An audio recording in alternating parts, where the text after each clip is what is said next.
अस्सलाम वालेकुम students. Last lecture में हम लोगों ने डिस्कस किया था अल्कीन के दो प्रिपरेशन के मेथड, और आज हम लोग नेक्स्ट दो प्रिपरेशन के मेथड हैं वो डिस्कस करेंगे, जिसमें नंबर 1 है डी हेलोजिनेशन ऑफ विस्मल डाइहैलाइड और electrolysis of salt of dicarboxylic acid, यानी कि कॉल्बी इलेक्ट्रोलाइटिक मेथड। यही मेथड हम लोगों ने अल्कीन के लिए भी डिस्कस किया था, अल्कीन में भी यही मेथड हम डिस्कस करेंगे। वहाँ पे हमने सोडियम एसीटेट लिया था, यहाँ पे हम एक और डाइकार्बोक्सिलिक एसिड लेंगे।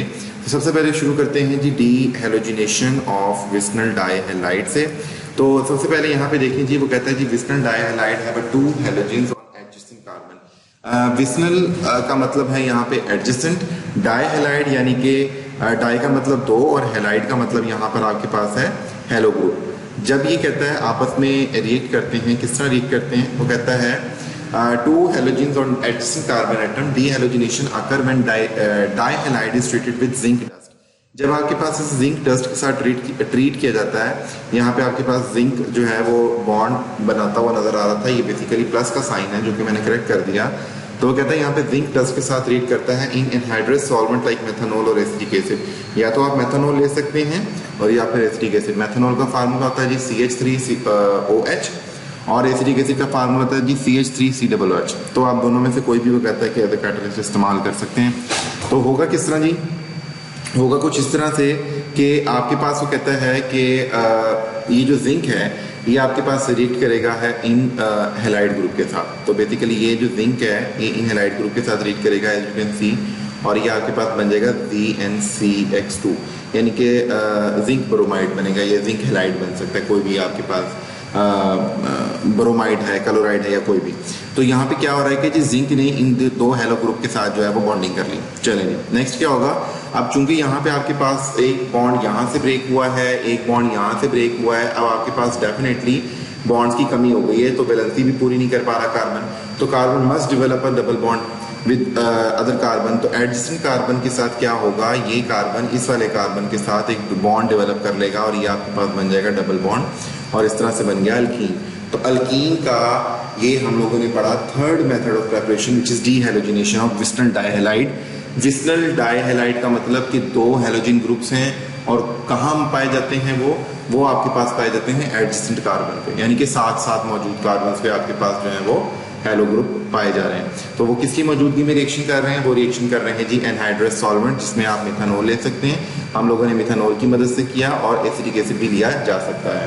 अब देखें जी आपके पास ये जनरल रिएक्शन था। अब हम देखते हैं जी आपके पास एक विस्मल डाइहैलाइड मौजूद है, जिसमें डाइब्रोमाइड बेसिकली है, विस्मल डाइब्रोमाइड। इसमें आप देखें कि ये जिंक जो है मिथानॉल की मौजूदगी में ये रिएक्ट करेगा इन दो ब्रोमीन्स के साथ और बना देगा जिंक ब्रोमाइड। और आपके पास यहाँ से चूंकि दो बॉन्ड ब्रेक हुए हैं, तो यहाँ पे कार्बन की वैलेंसी जस्टिफाई नहीं हो रही, उसको सेटिस्फाई करने के लिए आपस में एक डबल बॉन्ड जो है वो डेवलप कर लेंगे। समझ आ गई जी स्टूडेंट। तो ये आपके पास था D halogenation of vicinal डाइहैलाइड। D का मतलब होता है निकलना, हेलोजिनेशन मतलब हेलोजेंस का निकलना। जिस तरह हमने लास्ट लेक्चर में डिहाइड्रेशन पढ़ा था, इस तरह ये डी हेलोजिनेशन है। नेक्स्ट स्टेप में जी कॉल्बी इलेक्ट्रोलाइटिक मेथड है जी, व्हेन सोडियम और potassium salt of dicarboxylic acid like succinic acid.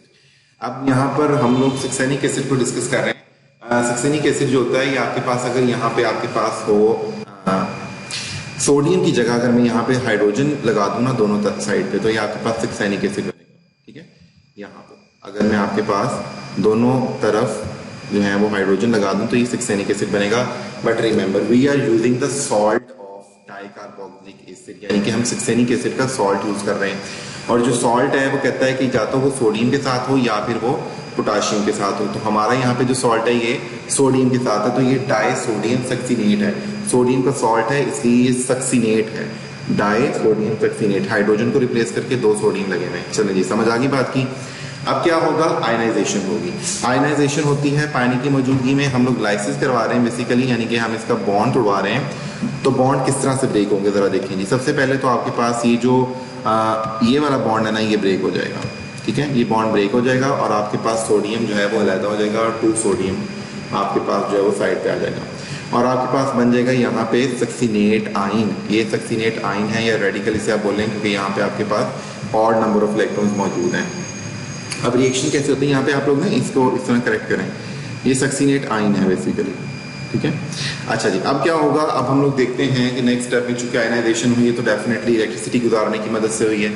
Electricity गुजारने से ही जो है वो आयनाइजेशन होती है। ये हम लोगों ने लास्ट में जब हम लोगों ने डिस्कस किया था इलेक्ट्रोलाइटिक मेथड को, तो हम लोगों ने पढ़ा था कि एक पूरी की पूरी मैंने आपको दिखाई थी, डायग्रामेटिकली भी एक्सप्लेन किया था कि किस तरह बिजली गुजरने से जो है वो आपके पास आयनाइजेशन हो रही थी, अपने अपने आयन्स में टूट रहे थे। तो एनोड पे कौन सा रिएक्शन होता है जी? एनोड पे चूंकि आपके पास यहाँ पर एनोड पे पॉजिटिव साइन होता है, तो यहाँ पे आपके पास जो है वो नेगेटिव आयन डिपॉजिट होंगे, यानी कि आपके पास सक्सीनेट आयन जो है वो डिपॉजिट हो रहा है। अब क्या होता है जी कि ये नेगेटिव आयन जो है ये जब जाएगा तो ये 2 इलेक्ट्रॉन जो है वो अपने दे देगा, सक्सीनेट आयन जो है अपने 2 इलेक्ट्रॉन दे देगा। और अब आपके पास ये जो है यहाँ पर आपके पास फ्री रेडिकल बनेगा। ये है जी फ्री रेडिकल आपके पास, ठीक है, ये आपके पास फ्री रेडिकल है। अब आप देखें यहाँ पे आपके पास ये फ्री रेडिकल जो है आपके पास क्या करेगा जी, अब इसके अंदर जो है बॉन्ड ब्रेकेज होगी कुछ इस तरह से कि एक तो बॉन्ड आपके पास यहाँ से ब्रेक होगा, एक बॉन्ड यहाँ से ब्रेक होगा। तो सबसे पहले तो आप देखें कि आपके पास ये क्या बन गया जी, CO2, ऐसा ही है, CO2। एक CO2 ये बना है स्टूडेंट्स, और एक CO2 आपके पास ये बना है। तो ये आपके पास बन जाएगा 2CO2, कार्बन डाइऑक्साइड के 2 मॉलिक्यूल्स बन जाएंगे आपके पास।